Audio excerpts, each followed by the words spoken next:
Hey Conquer 5th graders, it's Mr. Roberts. I'm here for your fun Friday. Getting ready for a long weekend this weekend, Memorial Day on Monday. Today we're going to take a little bit of a tour of the fish tanks I have, and I'm going to tell you about each of the fish in them if we can get them all to come out and see us. So hope you enjoy this. There's also some fun fish-related activities, animal research activities attached to this assignment, so make sure you look at those, submit what you do. I'd love to see it. So we'll start off with this guy right here. This is a fish that might look familiar to some of you. It is a blue tang, or a dory fish. This is not a 100% dory fish. You see that yellow belly she has? This is a yellow belly blue tang. They're really cool fish. They are herbivores, which means they only eat vegetables. They don't really like meaty foods. They'll eat them if they have to, but I prefer to feed her seaweed, and I have packaged seaweed that I throw in there for her. She's a really cool fish. She's in this tank by herself right now because I have a feeling she's sick, so I just want to make sure she doesn't spread that on to the other fish. Moving on to the next tank right here. This is a freshwater tank, and that guy right there, you can kind of see him past that heater. See if I can get a better angle of him. Is Harold. Harold is a betta fish, or more commonly known as a Siamese fighting fish in other cultures. He is a freshwater fish. He's actually the only freshwater fish that I have. He was the first fish I got that kind of started my hobby in the fish keeping area. He's pretty cool. He cannot be housed with any other fish because he will attack them, kill them, and eat them. So he's actually a really good beginner fish. A lot of people get bettas to start off in the hobby, so they're pretty cool. Moving on to the big tank. This is my big 300-gallon saltwater tank. Pretty cool. Taking a look at some of the fish we have in here. Let me get down here. This guy right here is a Clarky clownfish. His name is Clark. He is a carnivore. He eats meaty foods. He loves, oh, we're gonna be bombarded by a royal grandma. Get to him in a second. So this guy eats meaty foods. He loves to eat krill. I have frozen krill that I'll feed him. He also loves to eat little pods. They're little living crustaceans in the water. He loves those. So that's him. Moving down to here, this is my buddy Gurgle, the royal grandma.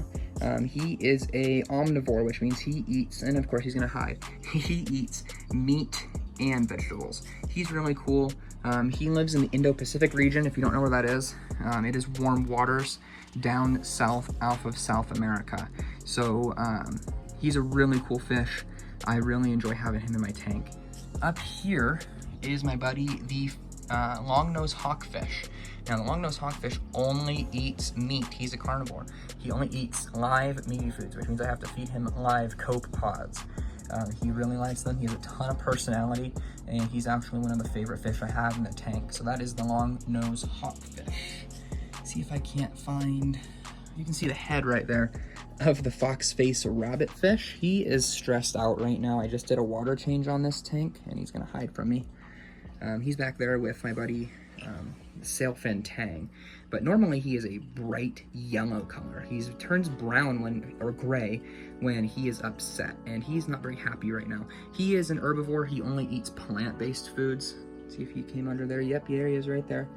And he's actually venomous. He has spines on his dorsal fin on the top of his back that are venomous to humans and other fish. I've been stung by him one time.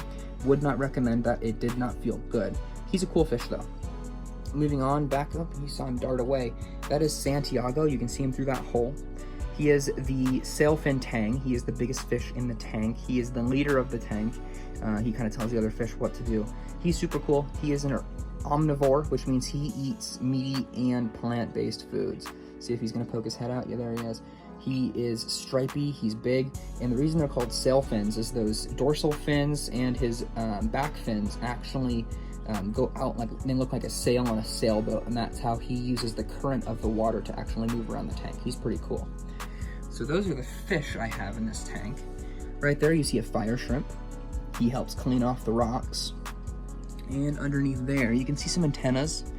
Those are the antennas from my coral banded shrimp. And my buddy, the long-nosed hawkfish right there, a good close-up of him. the coral-banded shrimp. You can't really see him from here, but he is super cool. He loves to pick stuff out of the water. If he has very small fish, he'll pick them out of the water and try to eat them. He's pretty cool. There he is right there. His name is Benjamin. So he has those claws. He doesn't really pinch humans, but those antennas are used to sense motions in the water, and that's how he attacks his prey. So that's pretty cool. All right, moving on to the last tank over here. The water does look a little murky over here. I just added a chemical to it to clear up the water. So that's why it looks murky. The chemical makes it murky before it makes it clear. So in here, we have your standard Nemo fish, or an Isoscelarus clownfish. These guys are pretty neat. They are carnivores. You wouldn't think that. They only eat meat. I have two of them, obviously named Nemo and Marlin. They're pretty neat guys. They hang out in this tank. They love to play. Clownfish have that name because they have a lot of personality and they love to play with each other. They're best if they're kept in pairs. Also in this tank, I have two condi anemones. Now, these anemones actually do not host clownfish. Clownfish don't live in them by choice. These guys have actually taken a liking to them in the last couple weeks.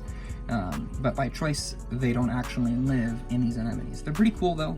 When they're big and they're out, they have purple tips. You can kind of see that in the video. And then they'll actually retract when the lights turn off. So anemones are super cool. I have one there. And we got a smaller one down there. You can see the purple tips on that one really well. So those are the two clownfish. And moving back over here, we have all of these fish in here. Looks like Ryan moved over here. You can kind of see him under there. He's pretty cool.